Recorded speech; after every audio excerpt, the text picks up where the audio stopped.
I get that Pettersson said he didn't want to talk about it during the season. Believe me, I know. I had half the Canucks fan base remind me that Pettersson said he didn't want to talk about it.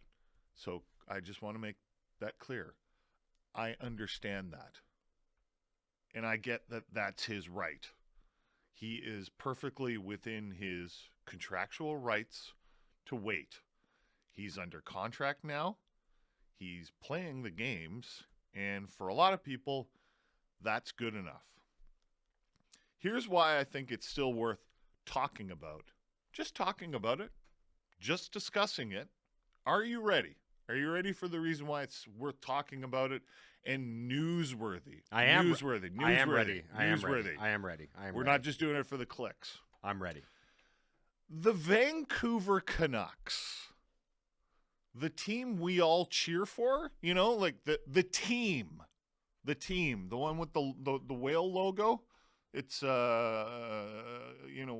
all hope they win the Stanley Cup one day. The actual team, the organization, and the people running the team, Jim Rutherford and Patrick Alvin, they want to talk to Petey now.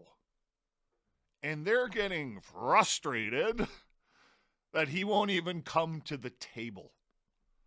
I asked someone that's a lot more dialed in than me yesterday, how frustrated are the Canucks that Petey won't even come to the table?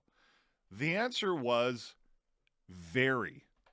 I did not ask Rick Dollywall this, but he said yesterday the Canucks are frustrated.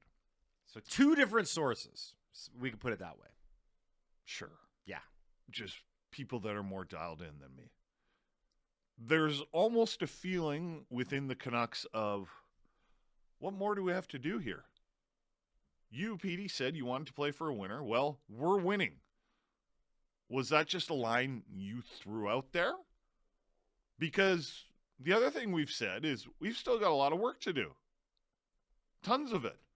We've got a plan for the future, so we're not just a one-and-done winner. We'd like that future to be with you. We'd love that future to be with you. We really, really like you. But now, because you won't even come to the table to talk to us, we're having to make a contingency plan in case it doesn't involve you. If we wait until the off season and you bail on us, maybe some of the players we've targeted in the contingency plan aren't available anymore, perhaps. If you bail on us, maybe we have to work harder to lock down some of our pending UFAs, or maybe we don't lock down some of our pending UFAs because we have to explore the possibility of taking a step back next season and using our cap space in a different way. Meanwhile, Pettersson, and again, this is his right, and this is what he said he wants to do, doesn't think he's doing anything wrong by taking his time. Maybe he wants 100% of his focus to be on hockey. Maybe he still doesn't believe that the winning is sustainable long-term in Vancouver. Maybe he doesn't think, maybe he actually didn't think the Canucks had any chance of winning this season. Now he's like, Did not see this coming. Maybe waiting is all about gaining leverage in a negotiation. Maybe he doesn't like sushi. Maybe he's tired of the rain. Who knows? He's not going to tell us. We know that.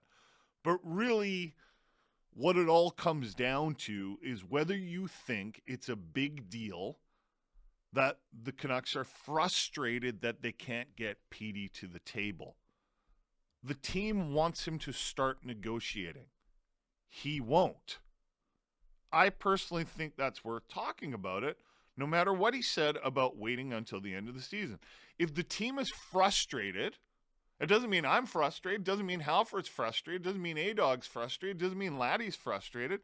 But if the team is frustrated, that's news. That's something that's happening right now. It's about the team. And as a fan of the team, I'd like to see this management group get some certainty on his situation. I like what they've done to improve the team. Have we all liked what they've done to improve the team? I'd like to see what else they can do. One last point, because I realize this has been a long rant. We've talked so much about alignment, the importance of alignment, and everyone from management to the coaching staff to the players, they're all rowing in the same direction. Can we all agree that alignment is important and that it's been a good thing for this team?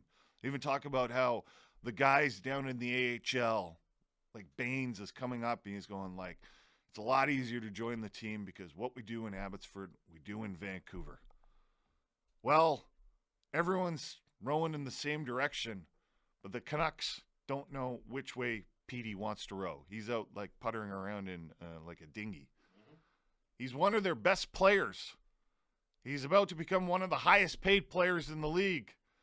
And there are some people out there who don't think this is worth discussing, even like talking about it.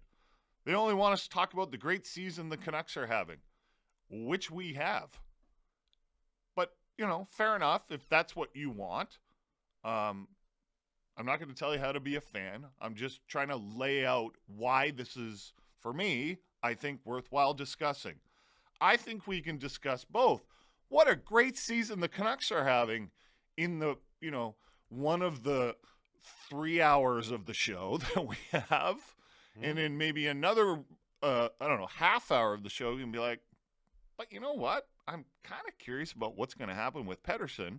And then we can do some NFL talk, some NBA talk. It's just because it's 3 hours. It's a 3-hour show.